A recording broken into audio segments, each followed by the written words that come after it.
वन्दे गुरुपरम्पराम्। ॐ पार्थाय प्रतिबोधितां भगवता नारायणेन स्वयं व्यासेन ग्रथितां पुराणमुनिना मध्ये महाभारतम् अद्वैतामृतवर्षिणीं भगवतीम् अष्टादशाध्यायिनीम् अम्ब त्वामनुसन्ददामि भगवद्गीते भवद्वेषिणी। वसुदेवसुतं देवं कंसचाणूरमर्दनं देवकी परमानन्दं कृष्णं वन्दे जगद्गुरुम्। मूकं करोति वाचालं पङ्गुं लङ्घयते गिरिं यत्कृपातमहं वन्दे परमानन्दमाधवम्। ॐ सहना भवतु सहनौ भुनक्तु सह वीर्यं करवावहै तेजस्विनावधीतमस्तु मा विद्विषावहै। ॐ शान्ति शान्ति शान्तिः। हरिः ॐ श्री गुरुभ्यो नमः। हरिः ॐ।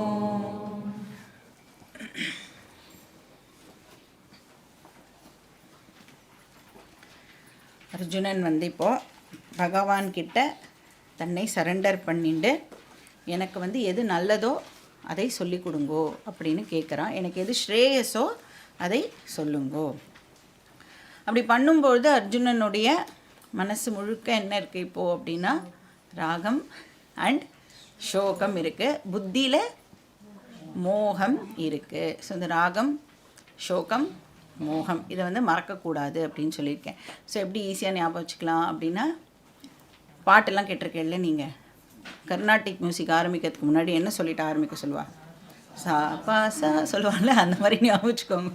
ராகம் சோகம் மோகம். ஸோ ஒருத்தரால் ஒரு பிச்சில் பாட முடியும்ல, அது மாதிரி ஒருத்தருக்கு இன்டென்சிட்டி ஆஃப் ராகம் சோகம் அண்ட் மோகம் வந்து ஒருத்தருக்கும் வந்து மாறுபடும். இப்போ இந்த மோகம் இருக்கிறதுனால என்ன, அவனுக்கு மோகம்னா குழப்பம் அப்படின்னு பார்த்தோம் இல்லையா. என்ன குழப்பம் இப்போ அர்ஜுனனுக்கு? சண்டை போடணுமா கூடாதா, இதுதான் வந்து அவனுடைய கான்ஃப்ளிக்டாக இருக்குது. இப்போ இந்த கான்ஃப்ளிக்டை வந்து கிருஷ்ணர் இப்போது ரிசால்வ் பண்ணி ஆகணும். ஸோ கிருஷ்ணர் என்ன சொல்கிறார், நான் வந்து உனக்கு கான்ஃப்ளிக்ட் ரிசல்யூஷனை 3 ஆங்கிளில் ப்ரெசென்ட் பண்ணுறேன் அப்படின்னு சொல்கிறார். ஸோ போன கிளாஸில் பார்த்த மாதிரி ஃபஸ்ட்டு அவர் எடுத்துக்கிறது வந்து தத்துவ ஆங்கிள் அப்படின்னு பார்த்தோம். அதுதான் இருக்கிறதுலையே வந்து ஹையஸ்ட் அண்ட் ரொம்ப சூக்ஷ்மமான ஒரு ஆங்கிள் அப்படின்னும் வந்து நாம் அதை அண்டர்ஸ்டாண்ட் பண்ணிக்கலாம். இப்படி என்ன சொல்ல ட்ரை பண்ணுறார் கிருஷ்ணர் அப்படின்னா, அர்ஜுனா நீ வந்து ஆத்மஸ்வரூபம், உன்னுடைய உண்மையான நேச்சர் வந்து ஆத்மா. பீஷ்மருடைய உண்மையான நேச்சரும் ஆத்மா, துரோணருடைய உண்மையான நேச்சரும் ஆத்மா. அப்போ இந்த ஆங்கிள்லேருந்து அனலைஸ் பண்ணி கிருஷ்ணர் சொல்கிறார், சர்வம் ஆத்மமயம் ஜகத்து. மொத்த வேர்ல்டில் என்ன இருக்குது அப்படின்னா ஆத்மா மட்டும்தான் இருக்குது.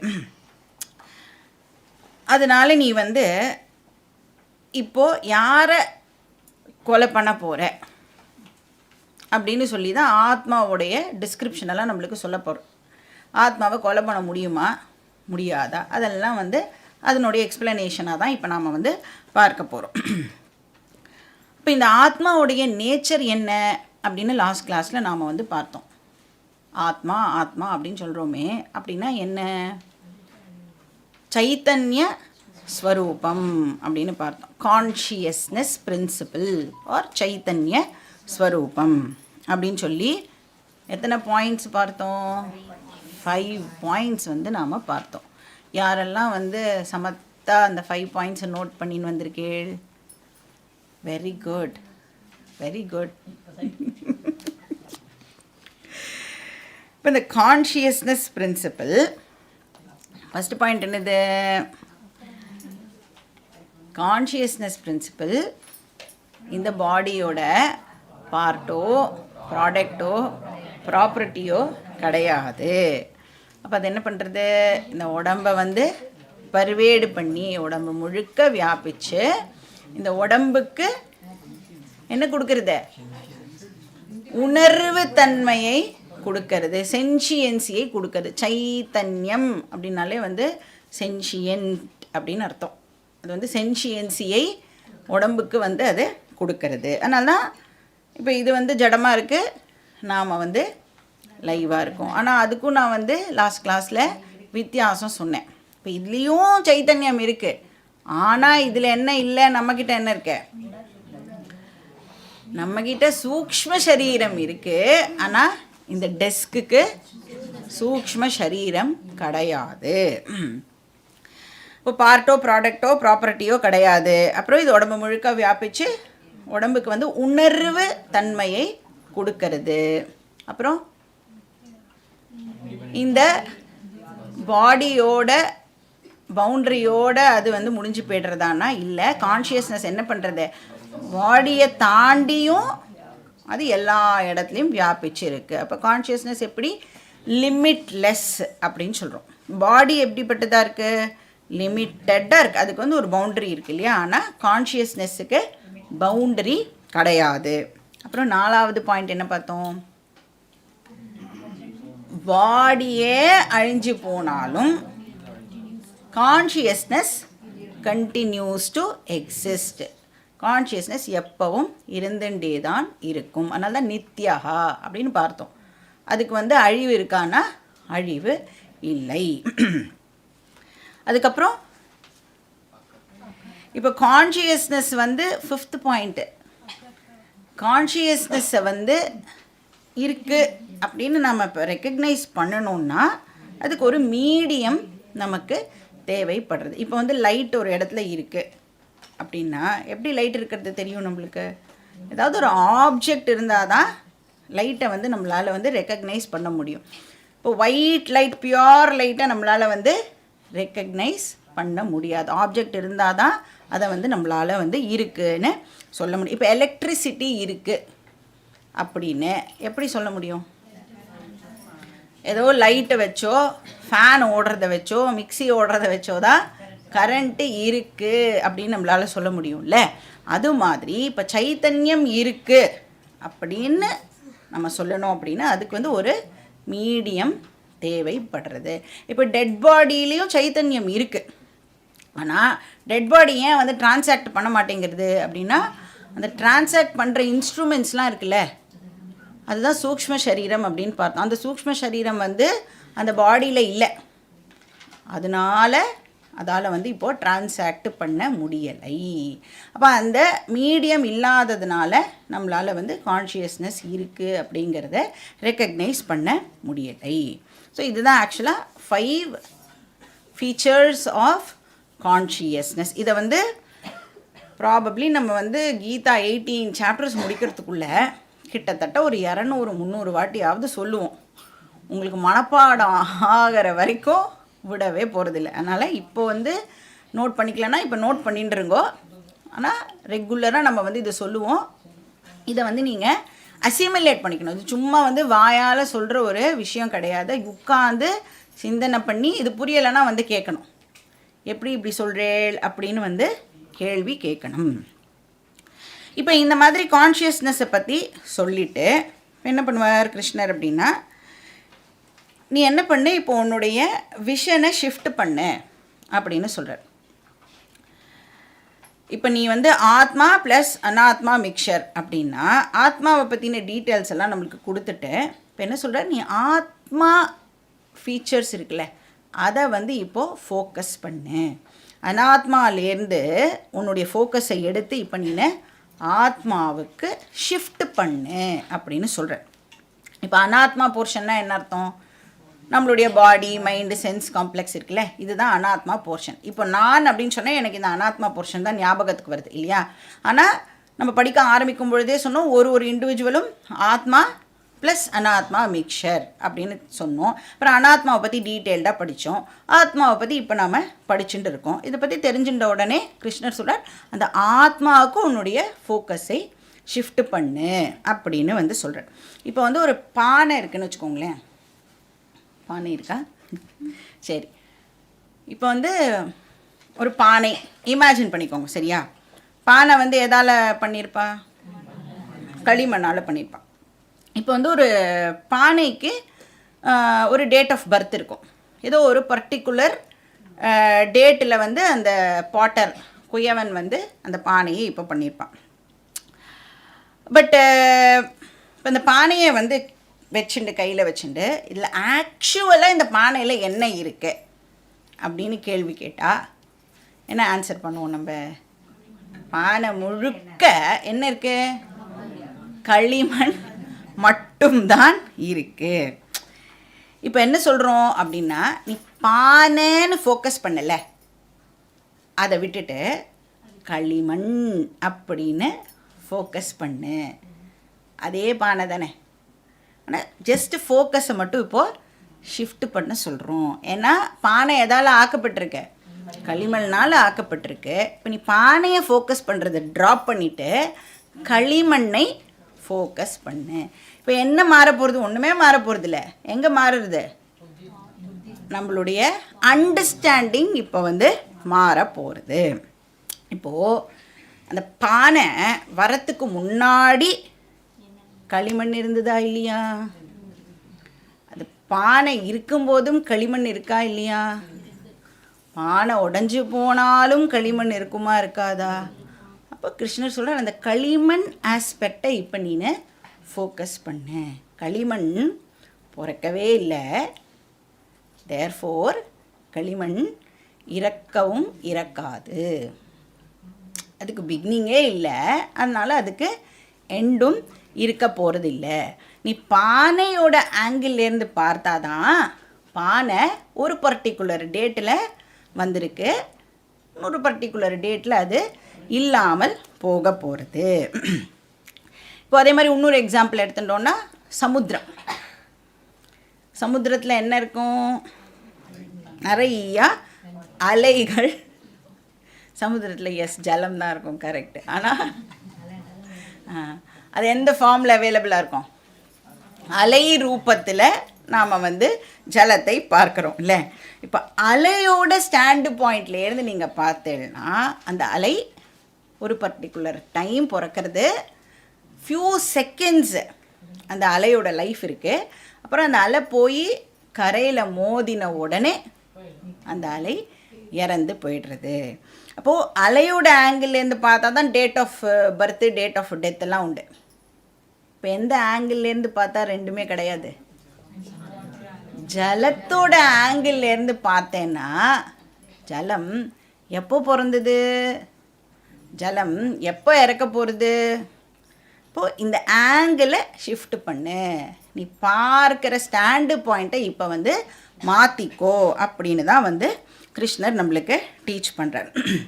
இப்போ நம்மளோட மைண்டை வந்து எஜுகேட் பண்ணி அதை ட்ரெயின் பண்ணு அப்படின்னு கிருஷ்ணர் நம்மளுக்கு இங்கே சொல்லி கொடுக்குறார். இருக்கிறது ஆத்மா மட்டும்தான், எதுவும் பிறக்கலை, எதுவும் அழியவும் இல்லை. எதுவும் பிறக்கிறதும் இல்லை, எதுவும் அழியறதும் இல்லை. அப்படிங்கிற போது எங்கேருந்து ஒருத்தர் கொலை பண்ணுறதும் இன்னொருத்தர் கொலை ஆகிறதும் எங்கேருந்து நடக்கிறது அப்படின்னு கிருஷ்ணர் இங்கே கேட்குறார். அப்போ எங்கேருந்து பாபம் வரும், எங்கேருந்து புண்ணியம் வரும்? இது எதுவுமே கிடையாது அர்ஜுனா. ஒழுங்கா நீ உன்னோட வேலையை மட்டும் பாரு அப்படின்னு சொல்கிறது தான் தத்துவ ஆங்கிள். இதை தான் கிருஷ்ணர் வந்து 12வது ஸ்லோகத்திலிருந்து எத்தனாவது ஸ்லோகம் வரைக்கும் சொல்கிறார்? 25வது ஸ்லோகம் வரைக்கும் சொல்கிறார். ஸோ 12 to 25 நல்லா மார்க் பண்ணி வச்சுக்கோங்க. Very very important slokas. At least நம்பராவது சொல்ல தெரியணும். அதில் என்ன விஷயம் இருக்குதுன்னு சொல்ல தெரியலனா கூட எது இம்பார்ட்டண்ட், 12 to 25 இம்பார்ட்டன்ட் அப்படின்னாவது நம்மளுக்கு சொல்ல தெரியணும். இப்போ இதை வந்து அண்டர்ஸ்டாண்ட் பண்ணிக்கணும் அப்படின்னா அதுக்கு தான் நம்மளுக்கு குவாலிஃபிகேஷன் தேவைப்படுறது. அந்த மெச்சோர்டு மைண்ட், சித்த சுத்தி எல்லாம் பார்த்தோம்ல, ஞான யோக்கியதா. நமக்கு இந்த ஞானத்தை அண்டர்ஸ்டாண்ட் பண்ணிக்கிறதுக்கு இந்த ஞான யோக்கியதா தேவைப்படுறது. அப்போ புத்தி எப்படி இருக்கணும்னா ஷார்ப்பு இன்டெலெக்டாக இருக்கணும். கூர்மையான புத்தி அப்படின்னு சொல்லுவோம்ல, சொன்னால் டக்குன்னு புரிஞ்சுக்கிற மாதிரியான புத்தியும் பக்குவப்பட்ட மனசும் நமக்கு தேவைப்படுறது. சரி, எனக்கு வந்து இந்த லெவலெல்லாம் அண்டர்ஸ்டாண்ட் பண்ணிக்க முடியலை கிருஷ்ணா, நீலாம் வேறு லெவல், அதெல்லாம் என்னால் வந்து முடியாது, நான்லாம் வந்து அவ்வளோ அந்த லெவலுக்கெலாம் என்னால் ரைஸ் ஆக முடியாது அப்படின்னா கிருஷ்ணர் என்ன பண்ணுறார், இன்னும் கொஞ்சம் கீழே இறங்கி வந்து நம்ம லெவலுக்கு இறங்கி வந்து தார்மீக ஆங்கிள்லேயும் வந்து இந்த ப்ராப்ளமுக்கு சொல்யூஷனை கொடுக்குற.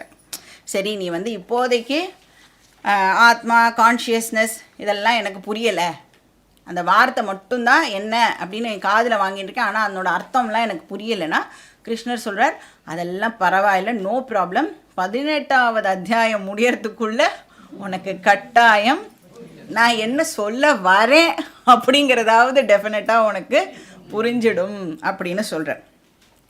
இப்போ தர்ம ஆங்கிள் ஆர் எத்திக்கல் ஆங்கிளில் கூட அதுபடி பார்த்தாலும் நீ டெஃபினட்டாக சண்டை போட்டே ஆகணும் அப்படின்னு சொல்கிறார். ஸோ தார்மீக திருஷ்டியில் என்ன சொல்கிறார் அப்படின்னா, ஒரு க்ஷத்ரியன் எப்படி இருக்கணும்னா எதுக்கும் துணிஞ்சவனாக ஒரு க்ஷத்ரியன் இருக்கணும். அவனுடைய உயிரை வந்து அவன் துச்சமாக மதித்து டெஃபினட்டாக வந்து தர்மத்துக்காக அவன் வந்து சண்டை போட்டே ஆகணும். இப்போ தர்மத்தை நிலைநாட்டுறது ஒரு க்ஷத்ரியனோட டியூட்டி. அதனால நீனு இப்போ வாரில் பார்ட்டிசிபேட் பண்ணியே ஆகணும் அப்படின்னு சொல்கிறார். இதையும் உன்னால் ஒத்துக்க முடியாது அப்படின்னு சொன்னால், ஏன்னா நாமளே வந்து நிறைய பேரை பார்க்கலாம், பாபமாவது புண்ணியமாவது தர்மமாவது அதர்மமாவது அப்படின்னு பேசுகிறவா எத்தனையோ பேர் இருக்காள்ல. நீங்கள் தார்மீக ஆங்கிள்லாம் எடுத்துன்னு போனால் ஒத்துக்கலாம் மாட்டான். அப்போ அந்த மாதிரி கேட்டகரியை சேர்ந்த பர்சனாக நீ இருந்தேன்னா அர்ஜுனா, அதுக்கும் நான் உனக்கு இன்னொரு ஒரு ஆங்கிள்லேருந்து சொல்யூஷனை கொடுக்குறேன் அப்படின்னு சொன்னார். அது என்ன ஆங்கிள்? லௌகீக ஆங்கிள். அதில் என்ன அப்படின்னா, இப்போ வந்து நம்ம எல்லாரும் வந்து ஒரு சொசைட்டியில் வாழறோம் இல்லை. இப்போ சொசைட்டி அப்படின்னு சொன்னாலே வந்து சுற்றி முற்றி நிறையா மக்கள்லாம் இருப்பா. அப்புறம் நம்ம வந்து ஒரு ஆஃபீஸ் அப்படின்னு ஒரு வேலைக்கு போனோன்னா அங்கே வந்து கொஞ்சம் பேர் இருப்பா. இப்போ இவா எல்லாரும் நம்மளை பற்றி ஒரு இமேஜை டெவலப் பண்ணி வச்சுருப்பா இல்லை. நமக்குன்னு ஒரு ஸ்டேட்டஸ், அந்த ஸ்டேட்டஸை டெவலப் பண்ணுறதுக்கு தான் நாம் படாத பாடுபடுறோம். டெவலப் பண்ணிவிட்டு அதை மெயின்டைன் பண்ணுறதுக்கு அதை விட படாத பாடுபட வேண்டும். நம்மளே கூட நான் அவ்வளோ நல்லவெல்லாம் இல்லை அப்படின்னு சொன்னாலும் சுற்றி இருக்கிறவ வந்து நீ ரொம்ப நல்லவன், நீ ரொம்ப நல்லவ அப்படின்னு சொல்லி சொல்லி நம்மளை வந்து ஏற்றி விட்டுட்டே இருப்பா. ஸோ அதை மெயின்டைன் வேறு நாம் வந்து ரொம்ப கஷ்டப்பட்டு பண்ணி ஆகணும். அப்போ அந்த ஸ்டேட்டஸு, அந்த பேர், அந்த புகழ், அந்த இமேஜ் அதெல்லாம் மெயின்டைன் ஆகணும்னா கூட அர்ஜுனா நீ வந்து இந்த சண்டையை போட்டாகணும். ஏன்னா உலகம் என்ன உன்னை பார்த்து என்ன நினச்சிட்டு இருக்க, வில்லுக்கு விஜயன், வில்லுனாலே உன்னோட ஞாபகம் தான் வரும். அப்போ எப்படி நீ வந்து சண்டை போடாமல் புறமுதுகிட்டு எப்படி நீ ஓடுவ? இப்போ உன்னுடைய புகழை வந்து நீ வந்து தக்க வச்சுக்கணும் அப்படின்னா கூட நீ வந்து டெஃபினட்டாக சண்டை போட்டே ஆகணும் அப்படின்னு 3 ஆங்கிள்லேயும் வந்து கிருஷ்ணர் இதை பற்றி நம்மளுக்கு எக்ஸ்பிளைன் பண்ண போகிறார். ஸோ ஃபஸ்ட்டு அவர் டிஸ்கஸ் பண்ணுற ஆங்கிள் தான் இந்த தத்துவ ஆங்கிள் ஆர் ஆத்தியாத்மிக ஆங்கிள், ஆத்தியாத்மிக திருஷ்டி. So 12 to 25 slokas. இங்கே தான் வந்து கிருஷ்ணர் நம்மளுக்கு ஆத்மாவுடைய நேச்சரை பற்றி இப்போது எக்ஸ்பிளைன் பண்ணுறார். ஸோ நம்ம வந்து பார்த்தோம், ஆத்மா வந்து ஸ்தூல சரீரத்திற்கு வேறானது. ஆத்மா இந்த ஸ்தூல சரீரம் கிடையாது. அப்போ இந்த பாடியோட பார்ட்டோ ப்ராடக்டோ ப்ராப்பர்ட்டியோ கிடையாது அப்படின்னு பார்த்தோம். ஸோ அதுக்கு தான் வந்து நான் லாஸ்ட் கிளாஸில் உங்களுக்கு லைட்டு எக்ஸாம்பிளை கொடுத்தேன். ஸோ எப்பெல்லாம் டவுட் வருதோ அப்பெல்லாம் நீங்கள் எங்கே உட்காந்துருந்தாலும் அங்கே லைட் இருக்குமா? அதனால் நம்ம வேறு எங்கேயும் வெளியிலேயே போக வேண்டாம். எங்கே உட்காந்துட்டுருக்கோமோ அந்த இடத்துலையே லைட் எக்ஸாம்பிளை ஞாபகப்படுத்தி இந்த 5 ஃபீச்சர்ஸையும் நாம் ஒரு வாட்டி நம்மளோட மனசில் ஓட விடணும். அப்போ லைட்டு என்னோட கையோட, இப்போ கை இங்கே இருக்குன்னா கையோட பார்ட்டு கிடையாது, ப்ராடக்ட் கிடையாது, ப்ராப்பர்ட்டியும் கிடையாது. அப்போ லைட் வந்து கையிலேருந்து டிஃப்ரெண்ட்டான ஒரு என்டிட்டி, ஒரு இண்டிபெண்ட் என்டிட்டி, செப்பரேட் என்டிட்டி. அது என்ன பண்ணுறது? என் கையை பருவேடு பண்ணுறது, என் கையை வந்து வியாபிக்கிறது. கையை வியாபித்து என்ன பண்ணுறது? லைட்டு கை இருக்கு பாரு அப்படின்னு நம்மளுக்கு பிரகாசப்படுத்தி காமிக்கிறது. அது மாதிரி சைத்தன்ய தத்துவம் என்ன பண்ணுறது?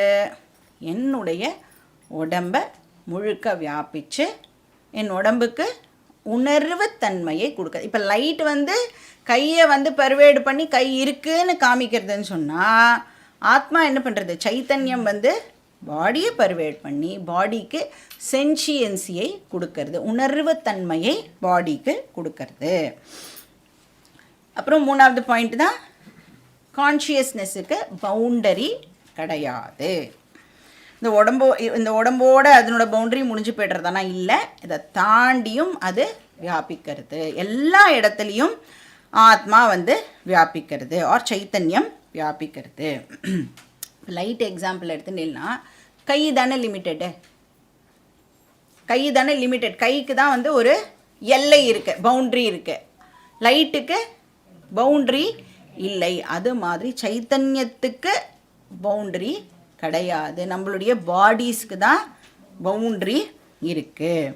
இந்த கையை இப்போ இந்த இடத்துலேருந்து நான் ரிமூவ் பண்ணிட்டாலும் இந்த இடத்துல லைட் இருக்குமா இருக்காதா? லைட்டு இருக்கும். அது மாதிரி இந்த உடம்பு அழிஞ்சு போனாலும் ஆத்மா கண்டினியூ ஆகும், ஆத்மா அழிஞ்சு போகாது. இப்போ வந்து எப்பவும் ஆத்மா இருந்துட்டே இருக்கும் அப்படிங்கிறதுக்கு என்ன வார்த்தை யூஸ் பண்ணோம் நம்ம? எப்பவும் அது இருக்கும் அப்படின்னா என்ன வார்த்தை? நித்யஹா. Very good. நித்யஹா அப்படின்னா பர்மனெண்ட்டாக எப்பவும் ஆத்மா இருந்துட்டே இருக்கும். ஆனால் என்ன ஒரே ஒரு விஷயம்னா, இப்போ இந்த கை இந்த இடத்துல இல்லைன்னா, இப்போ எதுவுமே இல்லாத இடத்துல பருவேடார லைட்டை நம்மளால் பார்க்க முடியாது இல்லையா? அது மாதிரி மீடியம் இல்லைன்னா நம்மளால் வந்து சைத்தன்யத்தை ரெக்கக்னைஸ் பண்ண முடியாது. சைத்தன்யத்தை ரெக்கக்னைஸ் பண்ணணுன்னா என்ன மீடியம் இருக்கணும்? சூக்ஷ்ம சரீரம்ங்கிற மீடியம் இருந்தால் தான் சைத்தன்யத்தை ரெக்கக்னைஸ் பண்ண முடியும். ஸோ ஃபஸ்ட்டு ஃபீச்சர் வந்து நித்யஹா, ஆத்மா நித்யஹா. 2வது என்ன பார்த்தோம்? நித்யஹாக்கு அப்புறம் என்ன ஃபீச்சர் பார்த்தோம்? அகர்த்தா அபோக்தா. அப்படின்னா என்ன அர்த்தம்? கர்த்தானா என்ன அர்த்தம்? டூவர். யார் வந்து ஆக்ஷன் பண்ணுறாளோ அவளை வந்து நாம் கர்த்தா அப்படின்னு சொல்கிறோம். இப்போ நான் பேசுகிறேன் அப்படின்னு சொன்னால் இப்போ ஐ ஆம் அ கர்த்தா. இப்போ நீங்கள் என்ன பண்ணிட்டு இருக்கீங்க? கேட்குறேன் அப்படின்னா நீங்கள் இப்போது போக்தா, எக்ஸ்பீரியன்ஸ் பண்ணிட்டு இருக்கேள், நீங்கள் வந்து போக்தா.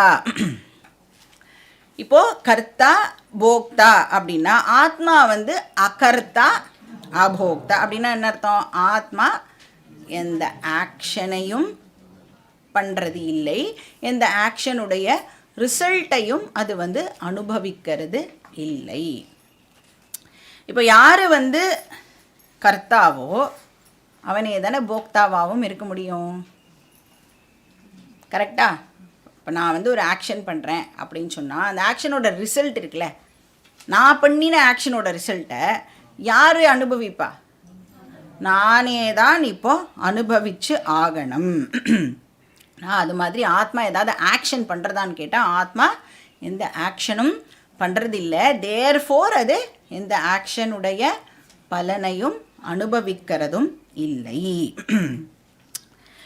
ஸோ ஆத்மா வந்து ஆக்ஷன் பண்ணுறது இல்லை அப்படின்னு சொன்னால் எதனால் அதால் ஆக்ஷன் பண்ண முடியல? ஏன் ஆத்மாவால் ஆக்ஷனே பண்ண முடியாது? இப்போது ஏதாவது ஒரு ஆக்ஷன் அப்படின்னு சொன்னாலே அந்த இடத்துல என்ன இருக்கும் அப்படின்னா ஒரு மூவ்மெண்ட் இருக்கும் இல்லை, ஒரு சலனம் வந்து கண்டிப்பாக இருக்கும். இப்போ வந்து கை வந்து மூவ் ஆகிறது.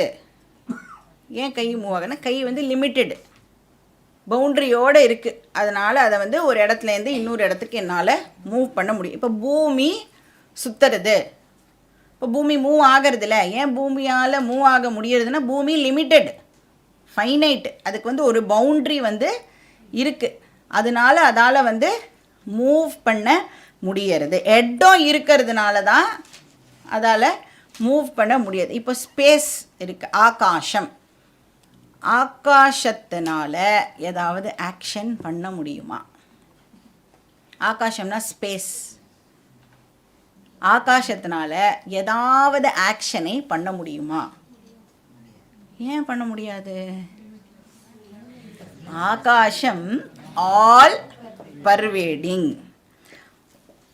ஆகாசம் இல்லாத இடம் இருக்கோ? Wrong question. ஆகாசம் இல்லாத இடம் அப்படின்னு ஒன்று இருக்கவே முடியும். ஏன்னா இடம் அப்படின்னால என்னது அது? ஆகாசம், ஸ்பேஸ். அப்போ இந்த ஸ்பேஸ் ட்ராவல் அப்படிலாம் சொல்கிறாளே அது என்னது? ஸ்பேஸ் ட்ராவல்னால் என்ன அர்த்தம்? ட்ராவல் ஆஃப் ஸ்பேஸ் இல்லை, ட்ராவல் இன் ஸ்பேஸ். ஸ்பேஸே ட்ராவல் பண்ணுறது இல்லை, ஸ்பேஸில் ட்ராவல் பண்ணுறதுக்கு பேர் ஸ்பேஸ் ட்ராவல். அப்போ எந்த ஒரு ஆக்ஷன் நாம் பண்ணணுன்னாலும் அதில் மூவ்மெண்ட் வந்து டெஃபினட்டாக இருக்கும். அப்போ மூவ்மெண்ட் நடக்கணும்னா அந்த ஆப்ஜெக்ட் வந்து லிமிட்டடாக இருக்கணும். லிமிட்டட் அப்படின்னு சொன்னால் ஏதோ ஒரு எல்லைக்கு உட்பட்டதாக தான் அந்த ஆப்ஜெக்ட் இருந்து ஆகணும். இப்போ வந்து நம்மளுடைய திங்கிங் ஆக்ஷன் இருக்குல்ல, கேட்குறோம், கேட்டுட்டு சிந்திக்கிறோம்ல, அதுக்கு மூவ்மெண்ட் இருக்குமா இருக்காதா? இப்போ தாட்ஸ் அப்படின்னு சொன்னாலே மூவ் ஆகிறதுன்னு அர்த்தம். ஏன்னா தாட் வந்து ஃபைனைட், மாறிண்டே இருக்குல்ல. இப்போ சப்போஸ் உங்களுடைய தாட்டு மூவ் ஆகிறது நின்று போய்டுதுன்னு வச்சுக்கோங்க, கிளாஸுக்கு வந்து உட்கார்ந்த உடனே இந்த black out, blank out, brain freeze அப்படிலாம் சொல்கிறாள்ல, அந்த மாதிரி சப்போஸ் ஆயிடுத்துன்னா என்ன ஆகும்? கிளாஸு அவுட்டு அப்படின்னு அர்த்தம். இப்போ நான் சொல்கிறது உங்களுக்கு புரியணும் அப்படின்னு சொன்னால் உங்களுடைய எண்ணங்கள் இப்போ மூவ் ஆகிண்டே இருக்கணும். ஒரு வார்த்தைக்கும் அந்த எண்ணம் வந்து இப்போது மூவ் ஆகணும். அந்த சலனம் இருந்தால் தான் அண்டர்ஸ்டாண்டிங்கே இப்போது நடக்கும். இல்லைன்னா உங்களுக்கு அப்படியே இங்கே உட்காந்துட்டு இருக்க வேண்டியதான், நாங்கள்லாம் கிளம்பி போயிடுவோம். உங்களால் உங்கள் வீட்டுக்கு கூட இப்போது போக முடியாது. அப்போ தாட்ஸு கூட வந்து மூவ் ஆகிறது. அப்போ அங்கே வந்து ஆக்ஷன் நடக்கிறது. ஸோ ஆக்ஷன் பண்ணணுன்னா மூமெண்ட் தேவை. மூமெண்ட்டுக்கு அந்த ஆப்ஜெக்ட் லிமிட்டடாக இருக்கணும். பட் ஆத்மா எப்படிப்பட்டதாக இருக்குது? லிமிட்லெஸ்ஸாக இருக்கிறதுனால ஆத்மாவால் எந்த மூமெண்ட்டும் பண்ண முடியாது. மூவே பண்ண முடியாதுன்னா அதனால் கண்டிப்பாக ஆக்ஷன் பண்ண முடியாது. தேர்ஃபோர் ஆத்மா அகர்த்தா. கர்மாவே நடக்கலைன்னா கர்ம பலன் வரவே போகிறதில்ல. அதனால ஆத்மா அபோக்தாவும் கூட. ஸோ யார் கர்த்தாவோ அவளே தான் வந்து போக்தாவாகவும் இருக்கணும். இப்போ வந்து நான் வந்து ரொம்ப நல்ல ஊட்டச்சத்தான ஆகாரம்லாம் சாப்பிட்றேன், அதனோட பலனை என் பக்கத்து வீட்டுக்காரர் அனுபவிப்பார், சான்ஸ் இல்லைல்ல. நான் ஊட்டச்சத்தாக நல்லா சாப்பிட்டேன்னா யாருக்கு பலன் கிடைக்கும்? எனக்கே தான் கிடைக்கும். ஸோ யார் கர்த்தாவோ, ஸோ கர்த்தா ஏவ போக்தா பவதி. இது வந்து ஒரு இம்பார்ட்டண்ட் ரூல், இம்பார்ட்டண்ட் லா, நம்ம ஞாபகம் வச்சுக்க வேண்டியது. அதனால தான் சாஸ்திரம் என்ன சொல்கிறது? உன்னுடைய லைஃபுக்கு நீ தான் ரெஸ்பான்சிபிள். நாம் வந்து நம்மளுக்கு ஏதாவது ப்ராப்ளம் வந்ததுன்னா என்ன சொல்கிறோம்? யாரையோ தான் நாம் வந்து ப்ளேம் பண்ணுறோம் இல்லை, உன்னால் தான் எனக்கு இது மாதிரி ஆச்சு அப்படின்னு சொல்கிறோம். ஆனால் நம்மளுடைய பாஸ்ட் ஆக்ஷன்ஸ்னால தான் நமக்கு அந்த ரிசல்ட் வந்து இப்போது கிடைக்கிறது. இப்போ வந்து நம்மளோட வீட்டில் குழாவை திறந்தால் தண்ணி வருதுல்ல, பைப்பு மூலமாக தண்ணி வருது. ஆனால் சோர்ஸ் எது? வீட்டில் இருக்கிற டேங்க்கு தான் சோர்ஸு. அப்போ நான் அந்த பைப் என்னது பின்ன? ஜஸ்ட் ஒரு மீடியம். அந்த தண்ணியை நம்மளுக்கு எடுத்துன்னு வந்து கொடுக்குற மீடியம். அது மாதிரி நம்மளுடைய பாஸ்ட் ஆக்ஷன்ஸ் தான் சோர்ஸு. நம்மளுடைய எல்லா விதமான எக்ஸ்பீரியன்ஸஸ்க்கும் எது சோர்ஸுனால் நம்மளுடைய பாஸ்ட் ஆக்ஷன்ஸு, அந்த கர்ம பண்ணி வச்சுருக்கோமே அதுதான் சோர்ஸு. அப்போ நம்மளை சுற்றி இருக்கிறவா, வீட்டில் இருக்கிற ஃபேமிலி மெம்பர்ஸ், ஆஃபீஸில் இருக்கிற கலீக்ஸ், அவெல்லாம் யாருன்னா பைப்பு மாதிரி மீடியம். எல்லா பிரச்சனைகளும் அவள் மூலமாக நமக்கு வரும். அவள் நம்மளுக்கு பிரச்சனை கொடுக்கல, நம்மளுடைய பாஸ்ட் ஆக்ஷன்ஸ்னால நமக்கு ஏதோ ஒரு கஷ்டம் வருது. ஆனால் அது யார் மூலமாக வருது? யார் மூலமாகவோ தானே வரணும். அந்த பைப்பு மாதிரி அவள் நம்மளுக்கு ஹெல்ப் பண்ணுறான், அவ்வளோதான். அவன் நாமளும் நிறைய பேருக்கு பைப்பு மாதிரி இருப்போம், அதையும் நாம் மறந்துடக்கூடாது. ஸோ அதனால் நம்மளுடைய லைஃபுக்கு நாம் தான் ரெஸ்பான்சிபிலிட்டியை எடுத்துக்கணும். ஸோ ஃபஸ்ட்டு பாயிண்ட் ஆத்மா நித்யா பார்த்தோம். ரெண்டாவது ஆத்மா அகர்த்தா அபோக்தா. மூணாவது ஃபீச்சர் ஆத்மா நிர்விகாரகா. நிர்விகாரகானா என்ன அர்த்தம்? எந்த விதமான சேஞ்சையும் ஆத்மா அண்டர்கோ பண்ணாது. சேஞ்ச்லெஸ். ஆத்மா சேஞ்ச்லெஸ். விகாரன்னு சொன்னால் சேஞ்சுன்னு அர்த்தம், நிர்விகாரன்னு சொன்னால் சேஞ்ச்லெஸ் அப்படின்னு அர்த்தம். இப்போ லைட் எக்ஸாம்பிளே எடுத்துட்டோன்னா, கைக்கு எந்த சேஞ்ச் நடந்தாலும் லைட்டுக்கு எந்த ஒரு சேஞ்சும் இப்போ நடக்க போகிறது இல்லை. இப்போ கை இப்போ கொஞ்சம் நீட்டாக இருக்குன்னு வச்சுக்கோங்களேன். இப்போ லைட்டு மேலே படுறது, நான் இமீடியட்டாக கையை வேறு ஏதோ அழுக்கு இருக்கிற இடத்துல வச்சு கையை எடுத்தாலும் அந்த அழுக்கு கையிலையும் லைட்டை பர்வேட் பண்ணும். ஆனால் அந்த அழுக்கு லைட்டில் ஒட்டாது. அதனால் லைட்டுக்கு ஏதாவது சேஞ்செலாம் ஆகுமானா எந்த விதமான சேஞ்சும் ஆகவே ஆகாது. ஸோ லைட் என்ன பண்ணுறது? அழுக்குக்கு முன்னாடி இருந்த கையும் பர்வேட் பண்ணுறது, அழுக்கான கையையும் இப்போ லைட்டு பர்வேட் பண்ணுறது. ஆனால் லைட்டுக்கு எந்த சேஞ்சும் ஏற்படுறது இல்லை. இப்போ இந்த உடம்பு இருக்கே, இந்த உடம்பு பலவிதமான மாறுதல்களை அண்டர்கோ பண்ணுறது. ஸ்தூல சரீரத்துக்கு எவ்வளோ விதமான மாறுதல்கள் இருக்கு? 6 விதமான மாறுதல்கள் இருக்குது. தத்துவபோதா கிளாஸ் அட்டென்ட் பண்ணுங்கோ, தத்துவபோதா கிளாஸ் அட்டென்ட் பண்ணுங்கோன்னு சொல்கிறோமே. இன்றைக்கி கார்த்தால கூட நாம் அதை பற்றி டிஸ்கஸ் பண்ணுவோம். ஷட் விகாரம் உடம்புக்கு இருக்குது. அஸ்தி, ஜாயத்தே, வர்த்ததே, விபரிணமதே, அபக்ஷீயத்தே, வினஷ்யதி அப்படின்னு 6 மாடிஃபிகேஷன்ஸை நம்மளுடைய ஸ்தூல சரீரம் அண்டர்கோ பண்ணுறது. கிருஷ்ணர் என்ன பண்ணுறார்? இந்த 6ஐயே சிம்பிளிஃபை பண்ணி, 6எல்லாம் ஞாபகம் வச்சுக்கிறது ரொம்ப கஷ்டம் கிருஷ்ணா அப்படின்னோடனே சரிப்போ அப்படின்னு சொல்லி 3ஆக அதை சுருக்கி நம்மளுக்கு பின்னாடி வர ஸ்லோகத்தில் கொடுக்குற குழந்தை பருவம், யௌவன பருவம், வயோதிகம் அப்படின்னு 3ஆக அதை சிம்பிளிஃபை பண்ணிடுறார். இப்போ இந்த ஸ்டேஜஸ் எல்லாம் நம்மளுடைய உடம்பு அண்டர்கோ பண்ணும் பொழுது ஆத்மாவுக்கு ஏதாவது சேஞ்ச் நடக்குமா? ஏன்னா ஆத்மா என்ன பண்ணிட்டு இருக்கு? நம்மளோட உடம்ப அறுவேடு பண்ணிட்டு இருக்குல்ல. அப்போது ஆத்மாவுக்கு உடம்புக்கு சேஞ்ச் நடக்கும்போது ஆத்மாவுக்கு ஏதாவது சேஞ்ச் ஆகுமானா ஆகாது. எந்த சேஞ்சும் ஆத்மாவுக்கு நடக்காது. ஸோ ஆத்மா நிர்விகாரகா. லாஸ்ட் பாயிண்ட் ஆத்மாவை ஒரு நாளைக்கும் நம்மளால் பார்க்க முடியாது. ஏன் ஆத்மாவை ஒரு நாளைக்கும் பார்க்க முடியாது? ஏன்னா அதுதான் எல்லாத்தையும் பார்க்கிற witness principle. Shear, SEER, shear. அது ஒரு நாளைக்கும் சீன் ஆக முடியாது, SEEN ஆக முடியாது. இப்போ ஆத்மா எப்போவுமே எப்படி இருக்குன்னா எக்ஸ்பீரியன்ஸராகவே தான் இருக்கும். ஒரு நாளைக்கும் அது எக்ஸ்பீரியன்ஸ்டு ஆப்ஜெக்டாக ஆகவே ஆகாது. அதனால இப்போ ஆத்மாவுக்கு என்ன பேர்? அப்பிரமேயா. பிரமேயம்னா ஆப்ஜெக்டுன்னு அர்த்தம்.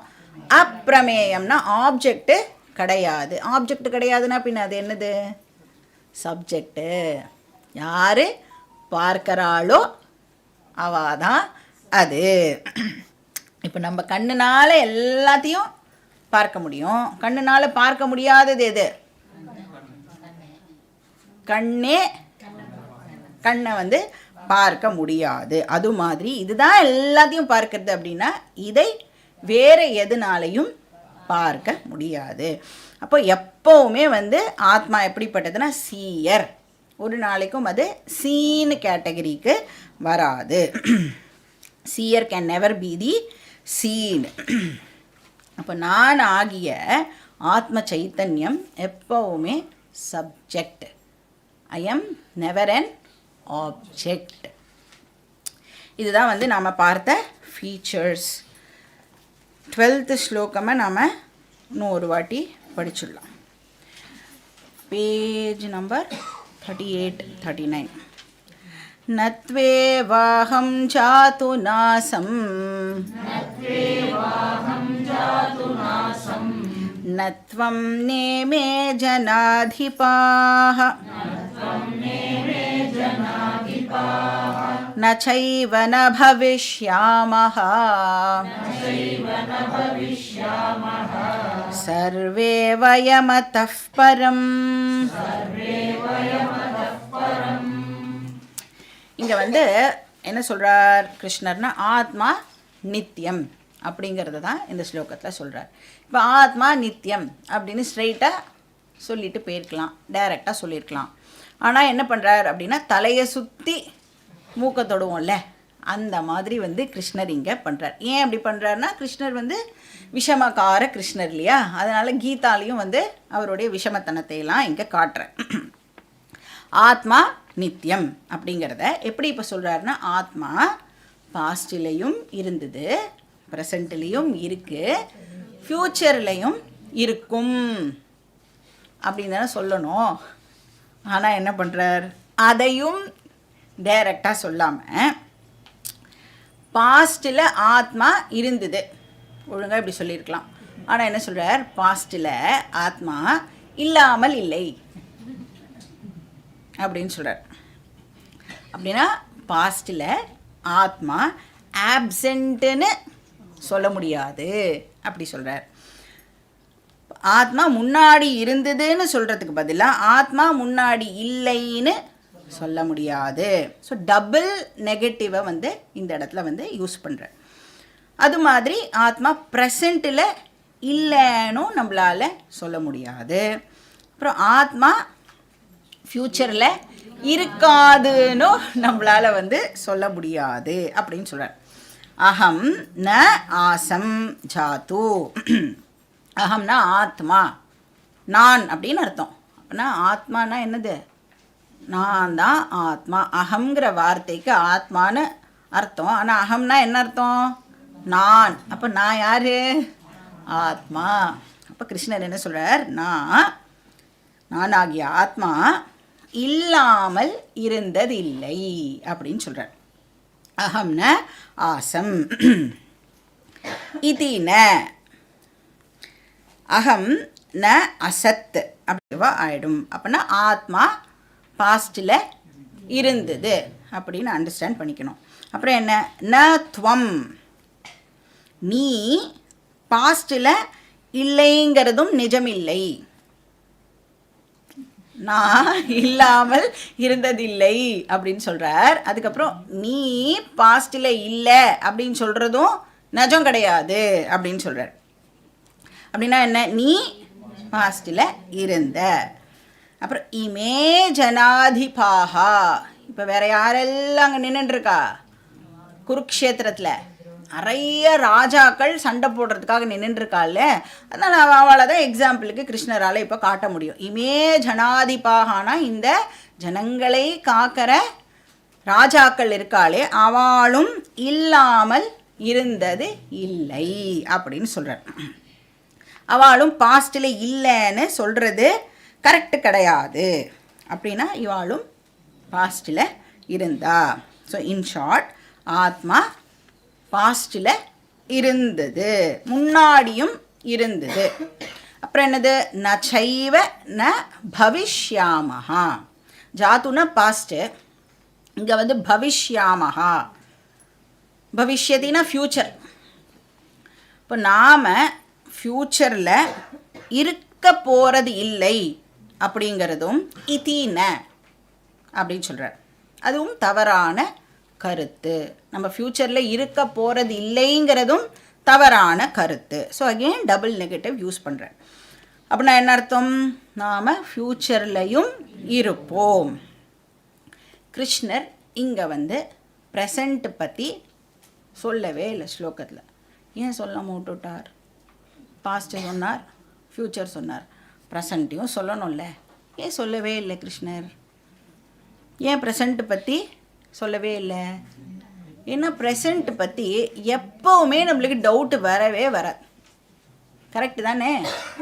இப்போது யாரையாவது கூப்பிட்டு, உங்களை யாரையாவது கூப்பிட்டு நீங்கள் இருக்கேளா அப்படின்னு கேள்வி கேட்டேன்னா கொஞ்சம் வெயிட் பண்ணுங்க, எங்கள் ஆற்றுல ஃபோன் பண்ணி கேட்டுட்டு சொல்கிறேன். சொல்ல மாட்டோம். இருக்கேளானா இருக்கேன், நான் இப்போது இருக்கேன். அப்போ ப்ரெசண்ட்டில் நம்மளுக்கு எந்த விதமான டவுட்டும் கிடையவே கிடையாது. ஸோ இப்போ இந்த க்ஷணம் நம்மளுடைய எக்ஸிஸ்டன்ஸை பற்றி நம்மளுக்கு கிஞ்சித்தும் டவுட்டு கிடையவே கிடையாது. அதனால கிருஷ்ணர் அதை பற்றி டிஸ்கஸ் பண்ணவே இல்லை. இப்போ நம்மளுக்கு எதில் டவுட் வரும்? முன்னாடி நான் இருந்தேன்னா, ஃப்யூச்சரில் நான் இருக்க போகிறேன்னா இந்த டவுட் இருக்கும் இல்லையா? அதனால அந்த டவுட்டை வந்து கிருஷ்ணர் இங்கே அட்ரஸ் பண்ணுறார். முன்னாடியும் நீ இருந்த, ஃப்யூச்சர்லேயும் நீனு இருக்க போகிற அப்படின்னு சொல்கிறார். இப்போ முன்னாடியும் நீ ஆத்மாவாக இருந்த, ஃப்யூச்சர்லேயும் நீனு ஆத்மாவாக இருப்ப அப்படின்னு சொல்கிறார். தேர்ஃபோர் ஆத்மா நித்யஹா, பர்மனெண்ட். அப்போ இந்த பாடி போனதுக்கு அப்புறமும் நான் இருப்பேனா? இந்த பாடி போனதுக்கு அப்புறமும் நான் இருப்பேன், நான் கண்டினியூ ஆவேன். சரி, இந்த பாடி வரத்துக்கு முன்னாடி நான் இருந்தேனா? பாடி வரத்துக்கு முன்னாடியும் நான் இருந்தேன்.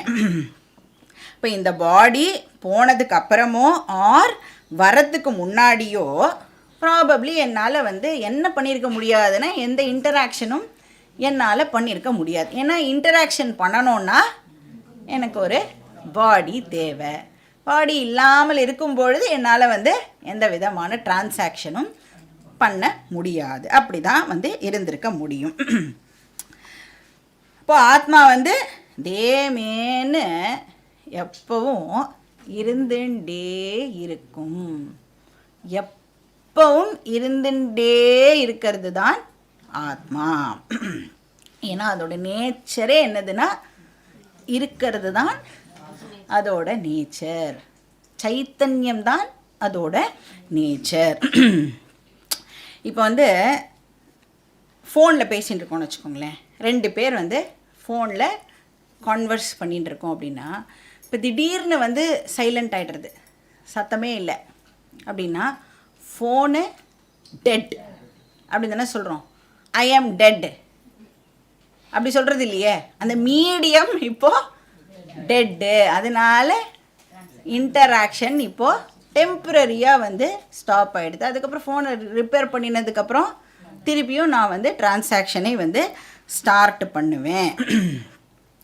ஸோ அதனால் இப்போ வந்து ஃபோனு டெட்டுன்னா என்ன அர்த்தம்? இந்த மீடியம் டெட்டு, இந்த உடம்பு தான் சாகிறது, நான் சாகிறது இல்லை. நான் வந்து கண்டினியூவஸாக எப்பவும் இருந்துட்டே இருக்கேன். அப்போ என்ன, அந்த பர்டிகுலர் ஃபோன் நம்பர் காலி. இப்போ என்ன பண்ணணும்? வேறு ஒரு ஃபோன் நம்பருக்கு அப்ளை பண்ணி ஃபோன் நம்பரை வாங்கி அதில் விவகாரத்தை இப்போ நாம் பண்ண ஆரம்பிக்க வேண்டியது தான். ஸோ சர்வே வயம் அப்படின்னா நாம் எல்லாரும் அப்படின்னு அர்த்தம். வயம்னா நாம் அப்படின்னு அர்த்தம். சர்வே வயம்னா நாம் எல்லாரும். அத்தக பரம், ஃப்யூச்சர்லையும் இல்லாமல் இருக்க போகிறது இல்லை அப்படின்னா என்ன அர்த்தம்? ஃப்யூச்சர்லையும் நாம் இருப்போம். ஸோ ஆத்மா கண்டினியூஸ். அதுதான் வந்து இந்த ஸ்லோகத்தோட எசன்ஸ். ஒரே ஒரு ஃபீச்சரை எவ்வளோ பியூட்டிஃபுல்லாக கிருஷ்ணர் வந்து எக்ஸ்பிளைன் பண்ணுறாரு பாருங்க. அப்போ நம்மளுடைய மூளையை டெஃபினட்டாக நாம் யூஸ் பண்ணியே ஆகணும். கீதா கிளாஸ் வந்துட்டா பகவான் எப்படி கொடுத்தாரோ அப்படியே ரிட்டர்ன் பண்ண முடியாது. கொஞ்சமாவது அதை தேய்ச்சி நல்லா பளபளன்னு ஆக்கி தான் பகவான்கிட்ட நம்மளால் வந்து கொடுக்க முடியும். நெக்ஸ்ட் ஸ்லோகா படிக்கலாம். ஸ்லோகா நம்பர் 13. தேஹினோஸ்மின் யதா தேஹே கௌமாரம் யௌவனம் ஜரா ததா தேஹாந்தரः பிராப்திः தீரஸ்தத்ர ந முஹ்யதி.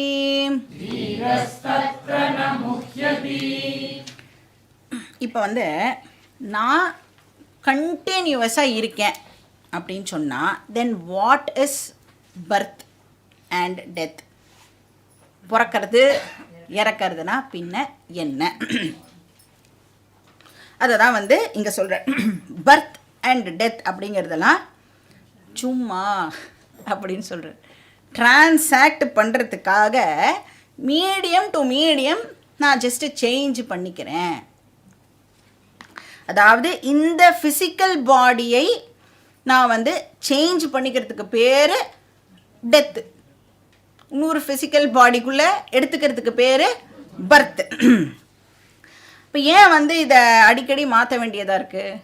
எத்தனையோ வாட்டி மாற்றிட்டேனே நான் அப்படின்னா ஏன் அப்படின்னா யூஸ் பண்ணி பண்ணி இந்த பாடி இப்போ வந்து அந்த துணியெல்லாம் நஞ்சு போயிடுத்துனா, ஃபேட் ஆகிடுத்துனா, ஆனாலும் என்ன பண்ணுவோம், நம்ம போச்சு போட்டு யாருக்கும் கொடுக்கறதுக்கும் நம்மளுக்கு மனசு வராது. அது இனிமேல் அதை வீட்டில் இருக்கிறவா திட்டுவா, இனிமேல் அதை போட்டுண்ட அவ்வளோதான். அந்த மாதிரி இனிமேல் அதை யூஸே பண்ண முடியாதுங்கிற அளவுக்கு யூஸ் பண்ணிட்டோம் அப்படின்னா இந்த பாடி வந்து போயிடுறது, இது வந்து இறந்து போயிடுறது. அதை தான் வந்து கிருஷ்ணர் இங்கே சொல்கிறார். ஸோ ட்ரெஸ்ஸு மாதிரி நீ என்ன பண்ணுறன்னா இந்த பாடியை யூஸ் பண்ணுற, அதுக்கப்புறம் இனிமேல் இந்த ட்ரெஸ்ஸை போட்டிக்கவே முடியாதுங்கிற ஒரு நிலைமை வந்த உடனே இந்த பாடியை நீனு ட்ராப் பண்ணிடுற. ஸோ எப்படி பழசாக போகிறதுன்னா அஸ்மின் தேஹே, இந்த உடம்பில் 4 ஸ்டேட்ஸ் ஆஃப் எக்ஸ்பீரியன்சஸ் நடக்கிறது அப்படிங்கிறத இங்கே சொல்கிறார். அதாவது ஸ்தூல சரீரம் 4 ஸ்டேஜஸை அண்டர்கோ பண்ணுறது. ஆக்சுவலாக 6 விகாரங்கள்னு பார்த்தோம்ல, அதை வந்து அவர் சிம்பிளிஃபை பண்ணி சொல்கிறார். பால்யம், பால்யம்னா குழந்தை பருவம், அதை ஆக்சுவலாக கிருஷ்ணர் மென்ஷன் பண்ணலை. 3 ஸ்டேஜை தான் இங்கே வந்து மென்ஷன் பண்ணுறார். நாம் வந்து குழந்தை பருவத்தையும் சேர்த்துக்கலாம். அதுக்கப்புறம் என்னது, கௌமாரம். கௌமாரம் அப்படின்னு சொன்னால் இந்த பாய்ஹுட், கேர்ள்ஹுட் அப்படின்னு சொல்லுவோம்ல, சிறார்கள், சிறுமி, சிறுவன், அந்த ஸ்டேஜ் வந்து கௌமாரம். ஆனால் அதுக்கு முன்னாடி இருக்கிறது குழந்தை அப்படின்னு சொல்லுவோம். அதுக்கப்புறம் சிறுமி, சிறுவன்னு சொல்லுவோம். அதுக்கப்புறம் என்னது, யௌவனம். யௌவனம்னா யூத். அதுக்கப்புறம் ஜரா. ஜரானா வந்து வயோதிகம், ஓல்ட் ஏஜ். இப்போ இந்த 4 சேஞ்சஸும் வந்து என்னோட பாடிக்கு நடக்கும்போது நான் ஏதாவது சேஞ்ச் ஆகிருக்கேனா? இந்த 4 சேஞ்சஸ் என் பாடிக்கு நடக்கிறது. குழந்தை பருவம், அப்புறம் கௌமாரம், யௌவனம், ஜரா, இது 4ம் என்னோட பாடிக்கு நடக்கும் பொழுது நான் மாறியிருக்கேனா?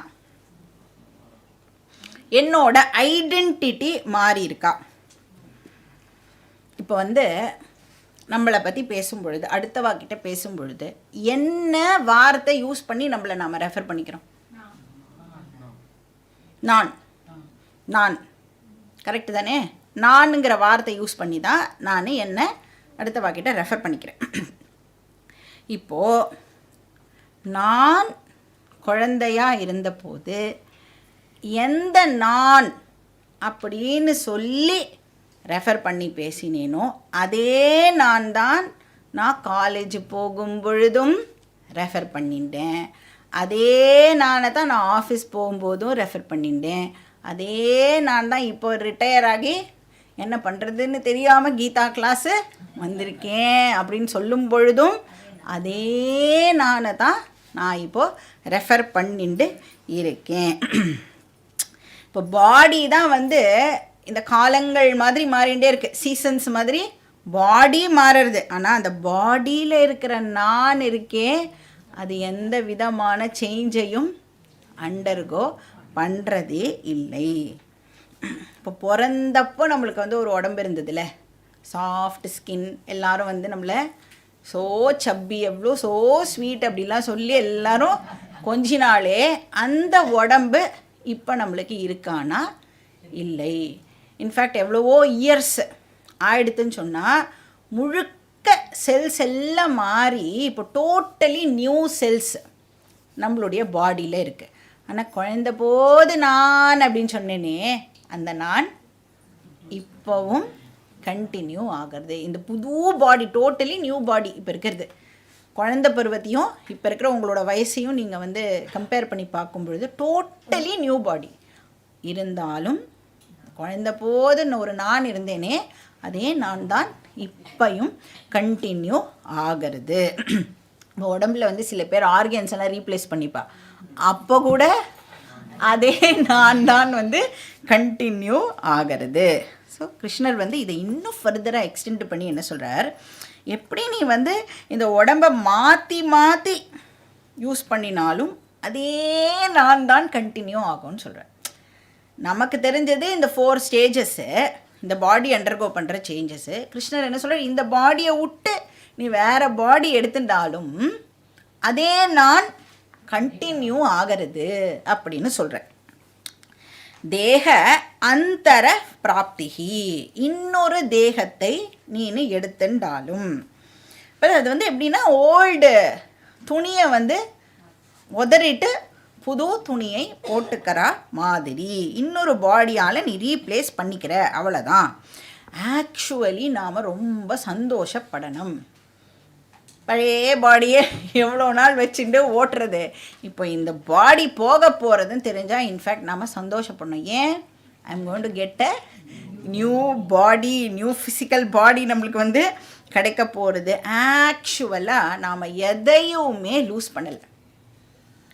நம்மளுக்கு ஒரு புது பாடி தான் வந்து இப்போ கிடைக்க போகிறது. இப்போ பழைய பில்டிங்கை இடிச்சிட்டு புது பில்டிங் கட்டுவாள்ல. இப்போ வந்து நிறைய பேர் பார்த்தோம்னா இண்டிவிஜுவல் ஹவுஸை இடிச்சிட்டு என்ன கட்டுவா, ஃப்ளாட்ஸ் எல்லாம் கட்டுறாள்ல, அதில் ஸ்பேஸ் இருக்குல்ல. இப்போ அவளுக்கு வந்து ஒரு 2 கிரவுண்ட் வச்சுட்டு இருக்கான்னா, ஃப்ளாட்டு கட்டுறதுனால 2 கிரவுண்டு எவ்வளோ கிரவுண்டாக மாறும், அதே 2 கிரவுண்டு தான் இருக்கும். எவ்வளோ ஸ்பேஸ் இருந்ததோ, எவ்வளோ ஸ்கொயர் ஃபீட் இருந்ததோ அவ்வளோ ஸ்கொயர் ஃபீட்டு தான் இருக்கும் இல்லையா. இப்போ வந்து முன்னாடி வந்து அவள் வேறாண்டா, ஒரு ஹால், ஒரு கிச்சன் அப்படின்னு பழைய காலத்து வீடாக இருந்ததுன்னா, இப்போ அவள் ஃப்ளாட்டாக மாற்றினான்னா ஹால், ஒரு ஃபாயர், ஒரு ஹால், ஒரு 3 பெட்ரூம், கிச்சன் அப்படின்னு அதே ஸ்பேஸு. ஆனால் வால்ஸ் வந்து டிஃப்ரெண்ட்டாக இருக்கிறதுனால வேறு மாதிரி அதுவே இப்போது ப்ரெசண்ட் ஆகிறது. அப்போ வால்ஸ் அப்பியர் ஆகும், டிஸப்பியர் ஆகும், ஆனால் ஸ்பேஸுக்கு எந்த விதமான சேஞ்சும் நடக்காது. அது மாதிரி எழுந்த ஒரு வால் தான் இந்த சரீரம். இந்த வால் ஒரு நாளைக்கு டிஸப்பியர் ஆகும், ஆனால் ஆத்மா எந்த விதமான சேஞ்சையும் அண்டர்கோ பண்ணாது. புதுசாக இன்னொரு வால் அப்பியர் ஆகும், அவ்வளோதான். ஆனால் ஆத்மாவுக்கு எந்த விதமான சேஞ்சும் நடக்காது. இதை அண்டர்ஸ்டாண்டு பண்ணிக்கிற ஒரு பர்சனை தீரஹா அப்படின்னு சொல்கிறார், இன்டெலிஜென்ட் பர்சன். அதனால தான் ஷார்ப் இன்டெலெக்ட் வேணும்னு சொன்னேன்னா, அந்த மாதிரி ஷார்ப் இன்டெலெக்ட் இருக்கிற ஒரு பர்சன்னால் இதை அண்டர்ஸ்டாண்ட் பண்ணிக்க முடியும். அண்டர்ஸ்டாண்ட் பண்ணிட்டானா அவன் ந முஹ்யதி, அவனுக்கு மோகம் ஏற்பட போகிறது இல்லை, அவனுக்கு புத்தியில் கன்ஃபியூஷன் ஏற்பட போகிறது இல்லை அப்படின்னு சொல்கிறேன். அப்போ பீஷ்ம சரீரம், துரோண சரீரம் இதெல்லாம் இருக்கே, இதெல்லாம் தான் அழிய போகிறது. ஆனால் ஆத்மா அழிய போகிறது இல்லை அப்படின்னு சொல்கிறார். நீ இதுக்கு போய் ஏன் இவ்வளோ துக்கப்படுற, இதுக்கு போய் அலட்டிக்கலாமா, இல்லை அந்த மாதிரி கேட்குறார். இதுக்கு போய் நீ வந்து இவ்வளோ அழறையே அப்படின்னு சொல்கிறார். அடுத்த ஸ்லோகம் படிக்கலாம். ஸ்லோகா நம்பர் 14. மாத்ரா ஸ்பர்ஷாஸ்து கௌந்தேய,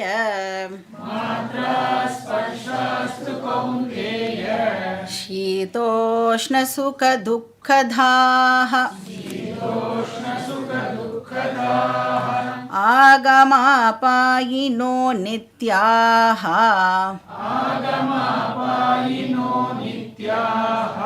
தாம் ஸ்திதிக்ஷஸ்வ பாரத.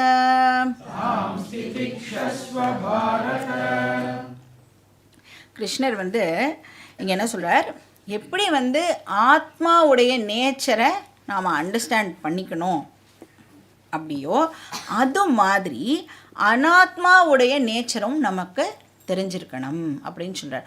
ஸோ தட் அனாத்மாவுடைய நேச்சரை அண்டர்ஸ்டாண்ட் பண்ணிட்டு அதை அக்செப்ட் பண்ணிக்கணும். அதை தான் வந்து இந்த ஸ்லோகத்தில் சொல்கிறார்.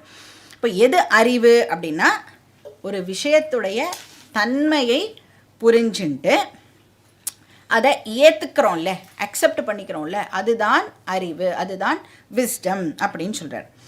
ஏன் வந்து நாம் அதை ஒத்துக்கணும்? ஒரு விஷயத்தோட தன்மையை இதுதான் என்னோட தன்மை அப்படின்னு புரிஞ்சுட்டு அதை நான் ஏன் ஒத்துக்கணும்? நான் ஏன் அக்செப்ட் பண்ணணும்? ஏன் அக்செப்ட் பண்ணணும்? ஏன்னா எனக்கு வேறு வழியே கிடையாது. ஏன்னா அதுதான் அந்த விஷயத்துடைய தன்மை அப்படின்னு சொல்லிட்டா அந்த தன்மையை ஒரு நாளைக்கும் நம்மளால் மாற்ற முடியாது. அதனால் அந்த விஷயத்துடைய தன்மையை தெரிஞ்சுண்டு அதை ஏற்றுக்கிறது தான் நம்மக்கிட்ட இருக்கிற ஒரே சாய்ஸ். ஒருத்தருக்கு வந்து வெங்காய ஸ்மெல்லே வந்து பிடிக்கலையாம். அவர் என்ன பண்ணாராம், வெங்காயத்தை எடுத்து நல்லா அதை வந்து சந்தனம் அப்புறம் என்னெல்லாம் வந்து அந்த வாசனை திரவியங்கள்லாம் இருக்கோ அதிலெல்லாம் போட்டு அதை வந்து நல்லா முக்கி ஒரு 3 hours அதை வந்து ஒரு வாசனைமயமான ஒரு ஏரியாவில் வச்சார். ஃபுல்லாக கம்ப்ளீட்டாக அதை க்ளோஸ்லாம் பண்ணி சரி 3 மணி நேரம் ஆச்சே எடுத்து பார்ப்போம் அப்படின்னு எடுத்து பார்த்தா இப்போ வெங்காயம் என்ன ஸ்மெல்லாக இருக்கும்? வெங்காயம் ஸ்மெல்லாக தான் இருக்கும். ஏன்னா ஒரு பொருளுடைய தன்மையை நம்மளால் மாற்ற முடியாது. எதை மாற்ற முடியாதோ அதுதான் தன்மை. அதை வந்து நாம் அண்டர்ஸ்டாண்ட் பண்ணிக்கணும். மாற்ற முடியாமல் எது ஒன்று இருக்கோ அதுதான் அந்த பொருளுடைய nature. What cannot be changed is called nature. இப்போ நெருப்போட நேச்சர் என்னது? சூடு, ஹீட்டு. அந்த நெருப்பை எந்த அண்டார்டிகாவுக்கு எடுத்துன்னு போனாலும் நெருப்பு எப்படி இருக்கும்? சூடாகவே தான் இருக்கும். இப்போ ஒரு இன்டெலிஜென்ட் பர்சன் என்ன பண்ணுவான்னா மாற்றவே முடியாத விஷயத்தை மாற்றுறதுக்கு முயற்சி பண்ணி கஷ்டப்பட மாட்டான். இப்படியோ மாற்றவே முடியாத விஷயத்தை பார் நான் மாற்றி காமிக்கிறேன் அப்படின்னலாம் லூசுத்தனமாக அவன் ட்ரை பண்ண மாட்டான். ஏன்னா அவனுக்கு என்ன தெரியும்? என்ன ட்ரை பண்ணாலும் அதை மாற்ற முடியாது, வேஸ்ட் ஆஃப் டைம் அப்படின்னு அவனுக்கு தெரியும். அதனால் என்ன பண்ணுவோம்?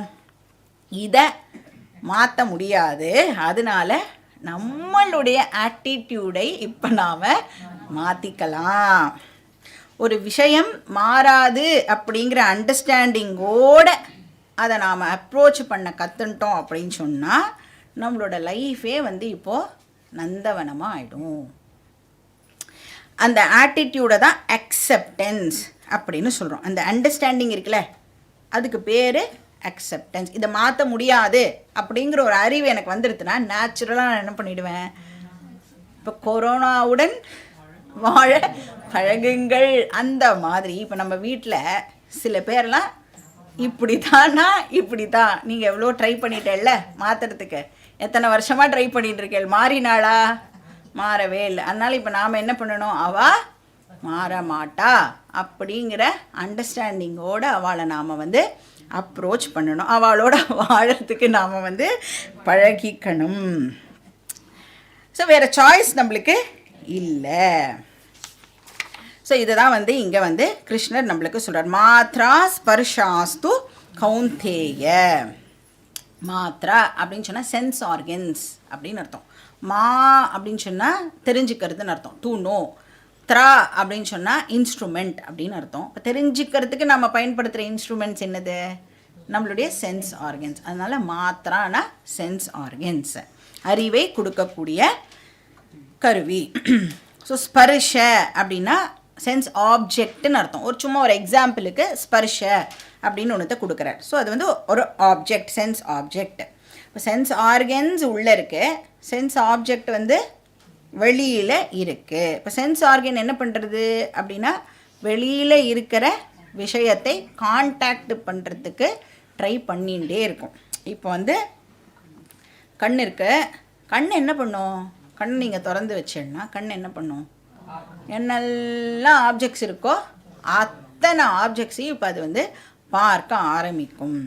இப்போ வந்து நான் பார்க்க வேண்டாம் அப்படின்னு டிசைட் பண்ணால் நான் என்ன பண்ணணும், கண்ணை வந்து இப்போ மூடிக்கணும். காது என்ன பண்ணும், எல்லா சவுண்டையும் வந்து காது வந்து கேட்கும்.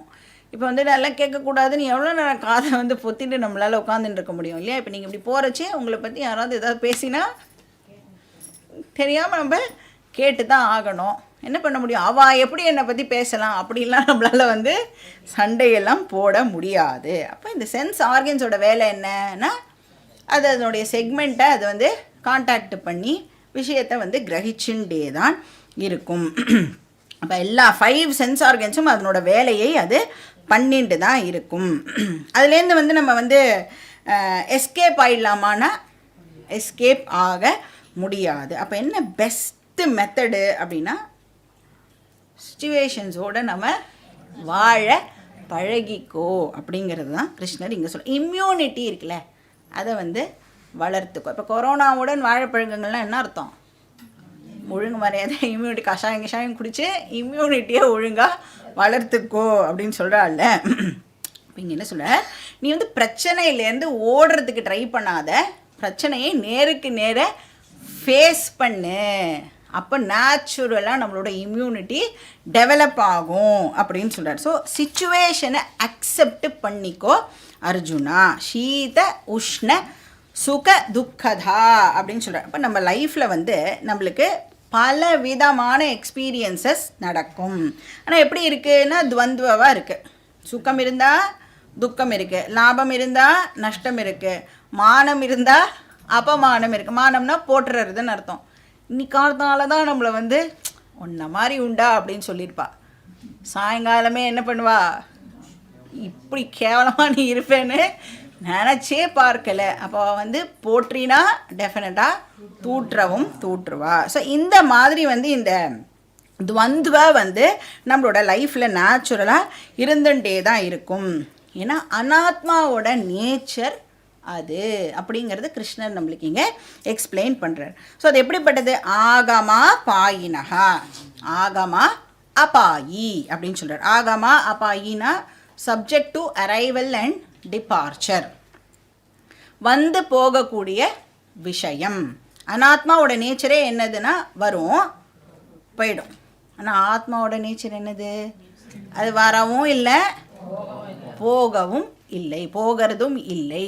அது அதனால தான் நித்யாகா அப்படின்னு சொல்கிறோன்னா, அனாத்மாவோட நேச்சர் எப்படி ஒரு பர்டிகுலர் டைமில் வருது, அதனால் இன்னொரு பர்டிகுலர் டைமில் அது நம்மளை விட்டு போயிடுறது. அப்போ என்ன பண்ணணும், வரும்போது வெல்கம் பண்ணணும், பன்னீர்லாம் தெளித்து வச்சுக்கணும். போகும்போது வெத்தலை பாக்கு பையெல்லாம் போட்டு கொடுத்து ஓகே போயிட்டு வா அப்படின்னு அனுப்பிச்சி வைக்கிறதுக்கும் நமக்கு தெரியணும். ஸோ ஆகத்தே ஸ்வாகதம் குறியாத் கச்சந்தாம் ந நிவாரயத்து. போகும்பொழுது வருத்தம்லாம் படக்கூடாது, ஐயோ என்னை விட்டு போகிறதே. வரும்போது ஜாலியாக இருந்ததா, போகும்போதும் ஜாலியாக தான் இருக்கணும். அப்போ சில விஷயங்களை நாம் வந்து வெல்கம் பண்ணுறதுக்கும் தெரியணும், கோ பண்ணுறதுக்கும் நமக்கு வந்து தெரிஞ்சிருக்கணும். அது வந்து ஆனால் நம்மளுக்கு ஜென்ரலாக என்ன அப்படின்னா, எனக்கு வேணுங்கிற விஷயம் எப்போவுமே என்கிட்ட இருந்துட்டே இருக்கணும் அப்படின்னு நம்ம வந்து தப்பாக அண்டர்ஸ்டாண்டிங் வச்சுட்டு இருக்கோம் இல்லையா? அந்த அண்டர்ஸ்டாண்டிங்கை கிருஷ்ணர் வந்து இங்கே சேஞ்ச் பண்ணுறார். ஏன்னா அனாத்மா அப்படின்னு சொல்லிட்டாலே வரும் போகும், அதை அக்செப்ட் பண்ணிக்கோ, அதனோட நேச்சரை புரிஞ்சுட்டு அதை வந்து நீனு அக்செப்ட் பண்ணிக்கோ அப்படின்னு சொல்கிறார். ஸோ ஆகமா பாயினகா அப்படின்னா அது அனித்யகா, டெம்ப்ரரி, இம்பர்மனண்ட் அப்படின்னு சொல்கிறார். ஸோ ஆத்மா நித்தியம், அனாத்மா அனித்யகா, ரெண்டுத்தையும் நீ அண்டர்ஸ்டாண்ட் பண்ணிட்டு அக்செப்ட் பண்ணிக்கணும். தான் திதிக்ஷஸ்வ பாரத. திதிக்ஷா அப்படின்னு சொன்னால் பொறுமை, சகிப்புத்தன்மை, என்டியூரன்ஸ் அப்படின்னு அர்த்தம். அப்போ அந்த சகிப்புத்தன்மையை நீ வளர்த்துக்கோ. அந்த இன்னர் ஸ்ட்ரென்த்தை வந்து அக்செப்ட் பண்ணிக்கணும்னா, அதோட வாழணும்னா என்ன பண்ணணும், எனக்கு அந்த சகிச்சுக்கொள்கிற அந்த தன்மையானது இருக்கணும். இப்போ நம்மளுக்கு தேவை வந்து physical immunity as well as mental immunity. இந்த சகிப்புத்தன்மைங்கிற தன்மை இருக்கே, அதை தான் திதிக்ஷா. அதுவே ஒரு தன்மை, அது ஒரு நேச்சர், திதிக்ஷா. அது வந்து ரொம்ப ரொம்ப முக்கியமாக இருக்க வேண்டிய ஒரு வேல்யூ அப்படின்னு கிருஷ்ணர் இங்கே சொல்கிறார். இப்போ ஏதாவது ஒன்று நடக்கிறது அப்படின்னு சொன்னால் இமீடியட்டாக நாம் ரியாக்ட் பண்ணக்கூடாது, உடனே இரிட்டேட்டெல்லாம் ஆகக்கூடாது. ஏதாவது ஒரு விஷயத்துக்கு நம்ம இரிட்டேட் ஆகிறோன்னு சொன்னால் என்ன அர்த்தம்னா சகிப்புத்தன்மை இல்லை அப்படின்னு அர்த்தம். அதனால எரிச்சல் படுறது, கோபம் படுறதுலாம் நடக்கிறது. அப்போ அது நடக்கக்கூடாதுன்னா என்ன பண்ணிக்கணும், இங்கே சகிப்புத்தன்மையை நாம் வந்து இன்க்ரீஸ் பண்ணிக்கணும், வளர்த்துக்கணும். இப்போ இங்கே என்ன சொல்கிற, இப்போ கீதாவே கூட நம்மளுக்கு புரியணும்னா நமக்கு என்ன குவாலிட்டி இருக்கணும், திதிக்ஷா இருக்கணும். 18 அத்தியாயம் வரைக்கும் வரணும்னா என்ன இருக்கணும் நம்மளுக்கு, பாக்கி டீட்டெயில்ஸ் நம்ம நெக்ஸ்ட் கிளாஸில் பார்க்கலாம். ஓம் பூர்ணமதః பூர்ணமிதம் பூர்ணாத் பூர்ணமுதச்யதே பூர்ணமாதாய பூர்ணமேவாவசிஷ்யதே. ஓம் சாந்தி சாந்தி சாந்தி. ஹரிः ஓம். ஸ்ரீ குருभ्यो நமः. ஹரிः ஓம். ஹரி ஓம். மெசேஜ் படிச்சல இன்னைக்கு லைக் கிளாஸ்க்கு அப்புறம் அனௌன்ஸ்மெண்ட் இருக்கும், அதாவது போட்டேலா அனௌன்ஸ்மெண்ட் இருக்கும், அதாவது கிளாஸுக்கு அப்புறம் அனௌன்ஸ்மெண்ட் இருக்கும். ஓகே. ஸோ நம்ம இப்போ என்ன பண்ணியிருந்தோம் இத்தனை நாள், ஏதோ இந்த கிளாஸ் வரத்துக்கு முன்னாடி பம்மல்லையோ சுற்றி வட்டாரத்துலையோ சும்மா இருந்தோம், நம்ம வாடி வேலையை பார்த்துட்டு இருந்தோம். திடீர்னு வந்து ஒரு பிட்டு பேப்பர் வந்தது, பகவத்கீதா கிளாஸ் அப்படின்னு. அப்புறம் யாரோ சொன்னால், அப்புறம் அட்வர்டைஸ்மெண்ட் வந்தது, ஏதோ வந்தது. சரி ஓகே, ஏதோ நல்லது சொல்ல போகிறாங்கன்னு சொல்லி கேட்கலான்னு சொல்லிட்டு வந்தோம். வந்தால் ஃபஸ்ட் இன்ட்ரடக்ஷன் கிளாஸ்லாம் ஓகே, என்ன கோலு அது இதெல்லாம் சொல்லப்பட்டது, ஒரு இன்ட்ரெஸ்டிங்காக இருந்தது. அதுக்கப்புறம் என்னாச்சு, இது அர்ஜுனன் கிருஷ்ணர் இன்ட்ரடியூஸ் ஆனோடனே அர்ஜுனன் அதுதான். ஸோ நம்மளும் ரெகுலராக அழுவோம், அதனால அதுவும் கரெக்டாக இருந்தது. ஸோ அர்ஜுனனுக்கும் நமக்கும் ஒரு கனெக்ட் இருந்தது இல்லையா. என்னென்ன அர்ஜுனன் இது பண்ணானோ அதெல்லாம் நமக்கு ரிலேட் பண்ண முடிஞ்சுது. அதுக்கப்புறம் செகண்ட் சாப்டர் வந்த உடனே சரண்டர் ஆனான், அப்போவும் நமக்கு கரெக்டாக இருந்தது. கரெக்ட் பகவான்கிட்ட நம்ம வந்து சரண்டர் ஆனோம், சரண்டர் ஆனால் நமக்கு நல்லது, அது வரையும் புரிஞ்சுது. அதுக்கப்புறம் திடீர்னு லைட்டுன்றாங்க, மைக்குன்றாங்க, ஆல் பர்வேடின்றாங்க, 5 ப்ராப்பர்ட்டிஸ்ன்றாங்க, 5 பாயிண்ட்ஸ் சொல்கிறா. அப்புறம் ஆத்மான்றா, அது சர்வகதம்ன்றா, அது நான் தான் வர சொல்கிறா. இன்னும் இது மாதிரியே சொல்கிறாளே, இது எல்லாம் கரெக்டாக தான் வந்திருக்கோமா, இல்லை வேறு ஏதாவது புதுசாக எங்கேயாவது மாட்டின்ட்டோமா அப்படின்னு யாருக்காவது தோணலாம். அதாவது என்னோடய சுவாமிஜி சொல்லார், ஒரு இதில் கிளாஸில் வந்தது என்ன அப்படின்னா, ஒருத்தர் வந்து கேட்டானா, what is the meaning of careless அப்படின்னா. கேருலஸ் அப்படின்னா அதுக்கு ஆன்சர் வந்து அது பேர் வந்து லொக்கேஷியஸ் அப்படின்னு அர்த்தம் சொன்னானா. லொக்கேஷியஸ் அது என்ன புதுசாக ஒரு வேர்டாக இருக்கேன். லொக்கேஷியஸ்னால் என்ன அப்படின்னா, லொக்கேஷியஸ்னால் டிக்ஷனரியில் பேர் வால்யூபிள் அப்படின்னு. ஏன் அது கேருலஸ் தெரியலன்னு கேட்டால் வேறு ஒன்று சொன்னேன், வேறு ஒன்று சொன்னால் வால்யூபிள். சரி ஓகே, வால்யூபிள்னால் என்னன்னு சொல்லு அப்படின்னா திருப்பியும் கேருலஸ் அப்படின்னா. அது மாதிரி ஆத்மானா சைத்தன்யம், சைத்தன்யம்னா சர்வகதம், சர்வகதம்னா ஆத்மா, ஆத்மானா நான்.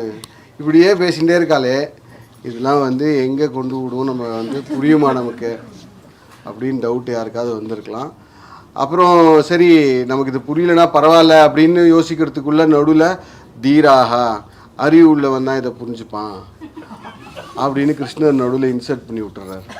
அப்போ வந்து நமக்கு அறிவு இருக்கா இல்லையா, புரிஞ்சுக்கணுமா கூடாதா, so all this confusions might come. ஆனால் என்ன வேதம் சொல்கிறது அப்படின்னா, இது ஒன்று தான் வழி சொல்கிறது. நான்யஃப் பந்தா அயனாய வித்தியது, அதாவது இதை தவிர்த்து நம்ம மோட்சம் அடையிறதுக்கு வழி இல்லை. இப்போ சொன்னால தாந்திரிக்ஷஸ்வ பாரத்தை 18 சாப்டர் படித்து புரிஞ்சுக்கிற அளவுக்கு பொறுமை வேணும். அந்த பொறுமையோடு வந்தால் இது வந்து கண்டிப்பாக புரியும். ஸோ இது புரியணும் அப்படின்னா நமக்கு வந்து குவாலிஃபிகேஷன் வேணும். இந்த குவாலிஃபிகேஷன் தான் நம்ம வந்து தத்துவபோதத்தில் பார்த்தோம், இந்த இன்ட்ரடக்ஷன் கிளாஸஸ்லேயும் பார்த்தோம் இல்லையா. நமக்கு என்ன குவாலிஃபிகேஷன் இருந்தால் இது வந்து புரியும். இப்போ சொல்கிறால ஆத்மா சத்யா நித்யா சர்வகதா அப்படின்னா டக்குன்னு நமக்கு புரியணும்ல. புரிகிற மாதிரி இருக்குது, அதுக்கப்புறமா அப்படியே கொஞ்சம் மறந்து போய்ட்டுது. அப்புறம் அடுத்த கிளாஸ் வரும்போது தான் அது திருப்பி ஆமாம் லாஸ்ட் கிளாஸில் சொன்னால் அப்படின்னு நம்ம நோட்ஸ் பார்க்குறோம் இல்லையா. அது இல்லாமல் அது வந்து என்ன சொல்கிறது, நான் தான் ஆத்மான்னு சொல்கிறது, மீதி எல்லாம் வேர்ல்டு. இப்போ என்ன பர்த்து டெத்து அப்படின்னு கேட்டால் அது என்ன அப்படின்னா சும்மா அப்படின்றான். அவன் இப்போ என்ன அது பிறந்தான் செத்து எத்தனை பேர் தெரியும், கோடி பேர், பல கோடி பேர் பிறந்திருக்கா, பல கோடி பேர் செத்துட்டுருக்கா, பல கோடி பேர் சாகிறதுக்கு க்யூவில் இருக்கும். இவன் வந்து சாதாரணமாக டெத்தா அது சும்மா அப்படின்றா. அப்படின்னா அது வந்து இவ சொந்தமாக கதை ஏதாவது சொல்கிறாளா அப்படின்னு பார்த்தா இல்லை. அது வந்து கீதா சொல்கிறது, வேதம் சொல்கிறது, அது பொய்யா இருக்காது இல்லையா? அப்போ ஏதோ இல்லை ஒரு மேட்டர் இருக்குது. நம்ம வந்து சாகாத ஆளுன்னு வேதம் சொல்கிறது. நமக்கு இருக்கிற ஒரே ஒரு பயம் என்ன, நாளைக்கு நம்ம செத்துறக்கூடாது, எப்போதும் நம்ம இருக்கணும். அது எல்லாருக்கும் இருக்கா இல்லையா? எல்லாருக்கும் வந்து கண்டினியூஸாக வாழணும்னு இருக்கா இல்லையா? One more day if you allow me to live, I want to live, I want to live happily. That is an additional thing. So அப்படி இருக்கிறம்போது ஆனால் நம்ம எக்ஸ்பீரியன்ஸில் வந்து டெத்து பார்க்குறோம். ஆனால் வேதம் என்ன சொல்கிறது, பிறக்கவே இல்லை அதனால சாகவே போகிறதில்ல. முன்னாடி ஒன்று இருந்ததா இல்லாமல் இருந்ததில்லை, ஃப்யூச்சரில் ஒன்று இருக்க போகிறது இல்லாமல் இருக்க போவதில்லை. இதே மாதிரியே பேசுகிறதே. இதெல்லாம் புரியணும்ல நமக்கு. அதுக்கு குவாலிஃபிகேஷன் வேணும். இப்போ அதனால் என்ன பண்ணியிருக்கோம் நம்ம இது வரைக்கும், இப்போ குருஜி வந்து ஒரு 4-5 வருஷமாக கிளாஸ் எடுத்துட்டுருக்கா. என்ன பண்ணுவோம் அப்படின்னா இது மாதிரி வாரம் கிளாஸ் பண்ணுவோம். அப்புறம் இதை வந்து நல்லா புரிய வைக்கணும்னு என்ன பண்ணுவோம், ஒரு இடத்துக்கு கூட்டின்னு போய் ரூம் வச்சு க்ளோஸ் பண்ணிவிடுவோம். இதே மாதிரி ஏசி எல்லாம் போட்டு இதையே கேட்க சொல்லுவோம். அதுக்கப்புறம் திருப்பியும் சாயங்காலம் வெளில வருவோம், சாப்பிடுவோம், திருப்பியும் ராத்திரி கூப்பிட்டு இதே மாதிரி சத்சங்கன்னு பேசுவோம், திருப்பி தூங்க விட்டுருவோம். கார்த்தால எழுந்து திருப்பியும் 7 மணி 6:30 மணிக்கெலாம் திருப்பியும் உட்கார வச்சு திருப்பியும் இதே ஆத்மாவை பற்றியே பேசுவோம். இதை மாதிரி ஒரு 3 நாள் 4 நாள் பேசிட்டு வெளில ஊருக்கு வந்தால் நம்ம வேறு மாதிரி இருப்போம். அதை மாதிரி பல கேம்பெல்லாம் அட்டென்ட் பண்ணினா இந்த சப்ஜெக்ட் வந்து நமக்கு ஈஸியாக புரியும். அது வந்து ஏற்கனவே இங்கே அட்டன் பண்ணவாலாம் இருக்கா. நாங்கள் வந்து எங்களோட குருநாதர்கிட்ட கிட்டத்தட்ட ஒரு 55-60 கேம்ப் போயிருக்கோம். அக்ராஸ் இந்தியா, அக்ராஸ் வேர்ல்டு போயிருக்கோம். அதாவது என்ன பண்ணுவார் எங்கள் குருஜி அப்படின்னா, இது மாதிரி கேம்ப் அப்படின்னு கூட்டின்னு போவார். வருஷத்துக்கு 6 கேம்ப் 7 கேம்ப் கூட்டின்னு போவார், எவ்ரி ஆல்டர்னேட் மந்த். நாங்கள் வந்து இது மாதிரி பையன் இருக்கான், இப்போ இது மாதிரி வயசில் கூட்டின்னு போவோம். பையனுக்கு வந்து அதுதான் இப்போ கூட சொல்லுவான், எனக்கு வெக்கேஷன் வந்து ரிஷிகேஷ், எனக்கு வெக்கேஷன் வந்து உத்தரகாசி அப்படின்னுவான். ஸோ வெக்கேஷன் அப்படின்னு சொல்லிவிட்டு அங்கே கூட்டின்னு போய் உட்கார வச்சு கிளாஸ் கேட்போம். கார்த்தாலேருந்து சாயங்காலம் வரும். இங்கே நான் பரவாயில்ல, இவாள் 5 கிளாஸ் எடுப்பேன், என்னோடய குருநாதர் 8 கிளாஸ் எடுப்பார். கார்த்தால் 6லேருந்து ராத்திரி 11 மணி வரையும் கிளாஸ் எடுப்பார். 11 மணி ஆனோடனே எப்போ கொஞ்சம் லேட்டாக எடுத்து போல இருக்குது, சரி நீங்கள் போயிட்டு கார்த்தால ஒரு 3:30க்கெலாம் வந்துடுங்க, 3:30க்கு பூஜை இருக்குது அப்படின்னுவார். ஸோ ஒரு 3-4 ஹவர்ஸ் தூங்க விடுவார். திருப்பியும் கார்த்தாலேருந்து பூஜை பண்ணணும், திருப்பியும் கிளாஸு, திருப்பியும் ஆத்மா, திருப்பியும் அதே. இது மாதிரி படித்து புரிஞ்சு வந்து ஒரு கிளாரிட்டி, அதாவது ஒரு ஒரு ஒரு ஸ்டாச்சுவை பண்ணுறவ செதுக்குவா இல்லையா, தேவையில்லாததெல்லாம் செதுக்கினதுக்கப்புறம் ஒரு ஸ்டாச்சு உருவாகிறது ஒரு கல்லில். அது மாதிரி நம்மக்கிட்டே இருக்கிற தேவையில்லாத விஷயத்தெல்லாம் வெளில எடுத்து, அஜ்ஞானத்தை எல்லாத்தையும் வெளில எடுத்தால் நம்ம வந்து அந்த நம்மளுடைய சொரூபமான அந்த ஆத்மாவை நம்ம புரிஞ்சுக்கலாம். ஸோ அதுக்கு என்ன பண்ண போகிறோம், இப்போ வந்து ஃபஸ்ட்டு டைம் இப்போ இந்த குரோம்பேட் பம்மல் இருக்கவால இதே மாதிரி ரூம்குள்ளே கூட்டின்னு போய் 4 நாள் சொல்லிக் கொடுக்க போகிறோம்.